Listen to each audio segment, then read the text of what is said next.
Tube Tamil வணக்கம். இனிமேல் Hormuz நீரிணையால் வரும் கப்பல் ஒன்றில் ஒரு கொண்டெய்னருக்கான விலை $1000 அதிகரிக்கின்றது. டென்மார்க் மேஸ் நிறுவனம் அறிவிப்பு. பாலஸ்தீனம் ஹமாஸ் அமெரிக்க அதிபர் டொனால்ட் ட்ரம்ப் இருவரிடையே பேச்சுக்கள் வெற்றி. ஹமாஸ் ஆயுதங்களை ஒப்படைக்க தயார். புதிய தீர்வு திட்டம் வருகின்றது. டொனால்ட் ட்ரம்ப் மகிழ்ச்சி செய்தி.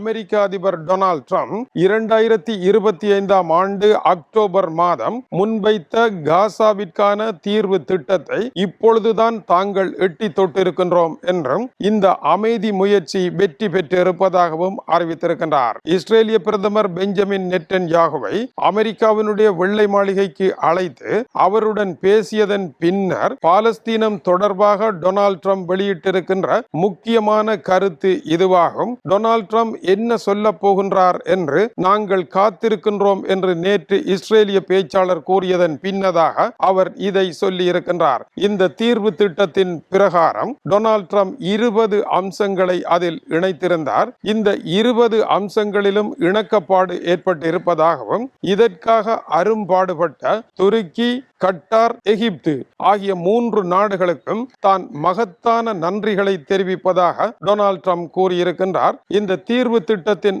அடிப்படையில் வைக்கப்பட்ட யோசனைகளின் பிரகாரம் ஹமாஸ் அமைப்பு ஆயுதங்களை ஒப்படைக்க தயார் என்று அவர் கூறுகின்றார். ஆனால் ஹமாஸ் இதை இன்னமும் உத்தியோகபூர்வமாக அறிவிக்கவில்லை. இதுபோல அங்கிருக்கும் ஜிஹாத் அமைப்புகள் மற்றும் சிறு சிறு ஆயுத குழுக்கள் எல்லாம் ஆயுத களைவிற்கு இணங்கி இருப்பதாக தெரிவித்திருக்கின்றார். அவர்கள் ஆயுதங்களை ஒப்படைக்க அதற்கு ஏற்ப இஸ்ரேல் படிப்படியாக காசாவில் இருந்து முற்றாக வெளியேறிவிடும். அப்படி முற்றாக வெளியேற சர்வதேச படைகள் இஸ்ரேலிடம் இருந்து அதை தங்களுடைய கைகளில் பொறுப்பேற்றுக் கொள்ளும். அந்த சர்வதேச படைகளில் யார் இருப்பார்கள் என்று டொனால்ட் ட்ரம்ப் கூறவில்லை. ஆனால் காசாவில் இருந்து இனி இஸ்ரேலை நோக்கி ஒரு மோட்டார் செல் கூட செல்லாது இஸ்ரேல் மீது தாக்குதலை நடத்துகின்ற ஒரு பிரதேசமாக காசா இனிமேல் இருக்காது என்றும் டொனால்ட் ட்ரம்ப் தெரிவிக்கின்றார். அதன் பின்னதாக என்ன நடைபெறும்? சர்வதேச நிபுணர்கள் குழு ஒன்றும் பாலஸ்தீனத்தினுடைய நிபுணர்கள் குழு ஒன்றும் இணைந்த ஒரு புதிய ஆட்சி முறை உருவாகும். அந்த புதிய ஆட்சி முறை பாலஸ்தீன மக்களினுடைய எதிர்கால வாழ்க்கையை மிகவும் பிரகாசமாக அமைப்பதற்கும் அவர்கள் பட்ட துயருக்கு ஒரு விடிவை தருவது போல ஒரு புதிய முறை ஒன்று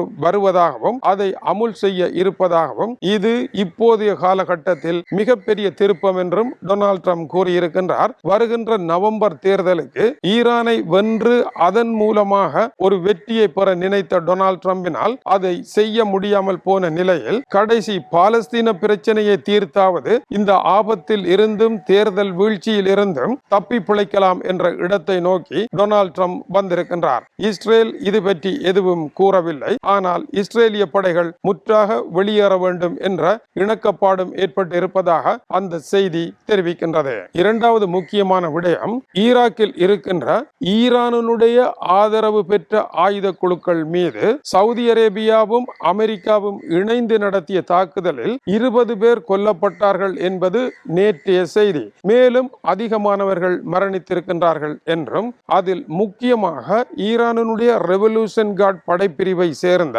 4 முக்கிய ராணுவ ஆலோசகர்களும் அந்த தாக்குதலில் கொல்லப்பட்டிருக்கின்றார்கள் என்பது இப்பொழுது வெளியாகி இருக்கின்ற புதிய செய்தியாகும். எனவேதான் ஈரான் கடுமையான ஆத்திரமான குரலை வெளியிட்டிருக்கின்றது.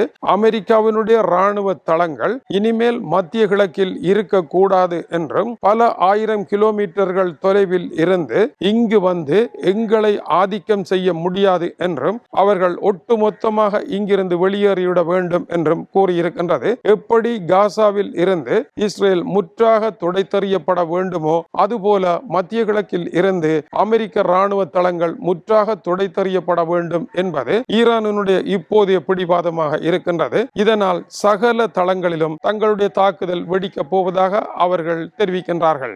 இதேவேளை ராயல் யுனைடெட் சர்வீஸ் இன்ஸ்டிடியூட்டில் இருந்து மூத்த ஆய்வாளர் H.A. ஹெலியரனுடைய பேட்டி வெளியாகி இருக்கின்றது. ஈரான் எகிப்தில் இருந்த அமெரிக்க கப்பலின் மீது நடத்திய தாக்குதல் நேரடியாக ஈரான் தாக்கியதாக இல்லை. எகிப்து பிராந்தியத்தில் அமைந்திருக்கின்ற பராக்சி ஆயுத குழுக்களை வைத்து ஆளில்லா எல்லையில்லா விமான தாக்குதலை ஈரான் நடத்தி இருக்கின்றது.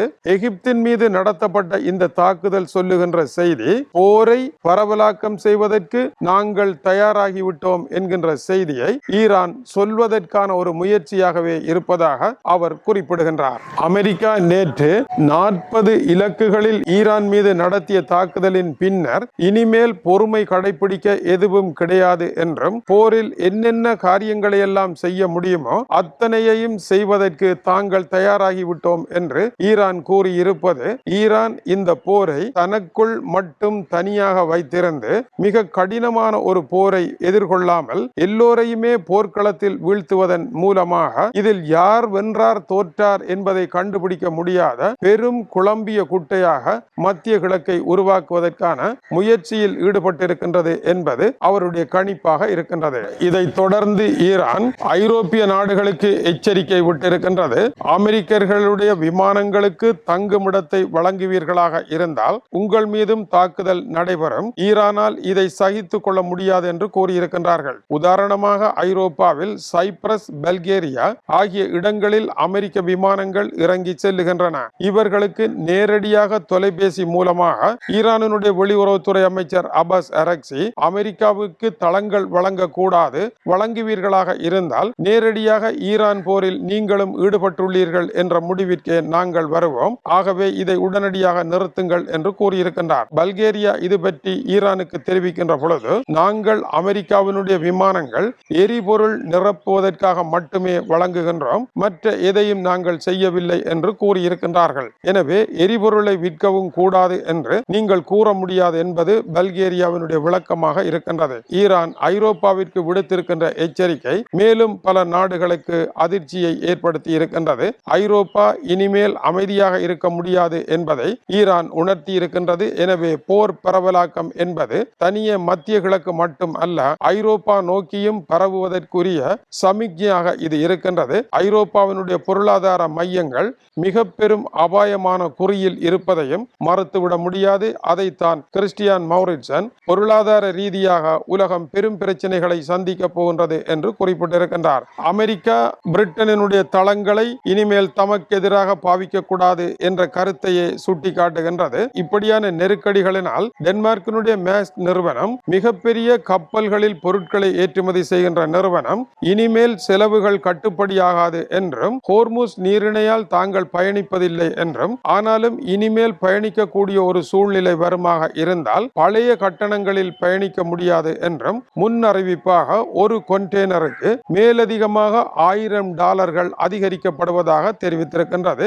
இதற்கு காரணம் கப்பல்களுக்கான காப்புறுதி, போக்குவரத்து செலவு, ஈரான் போன்ற நாடுகளுக்கு வழங்க வேண்டிய பணம் என்று ஏகப்பட்ட செலவு அதிகரித்திருக்கின்றது. ஆகவே போக்குவரத்து கட்டணங்கள் அதிகரிக்க போகின்றன என்று அறிவித்திருக்கின்றார்கள். இது முன்னோட்டமான அறிவிப்பு என்று கூறியிருக்கின்றார்கள். $1000 என்பது இன்று, நாளை இது அமுலுக்கு வருகின்ற பொழுது எப்படி மாறுகின்றதோ தெரியாது. கொண்டெய்னர்களினுடைய விலை அதிகரிக்க கப்பல் மூலமாக வருகின்ற பொருட்கள் எல்லாம் விலை எகிற போகின்றது, பணவீக்கம் கூட போகின்றது. மேலும் பல முக்கிய சம்பவங்கள் நடைபெற்றிருக்கின்றன.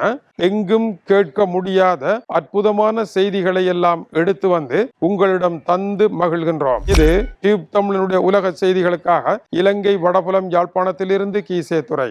வணக்கம் உறவுகளே. மாபெரும் மாற்றம் மலருது உலகில், AI வர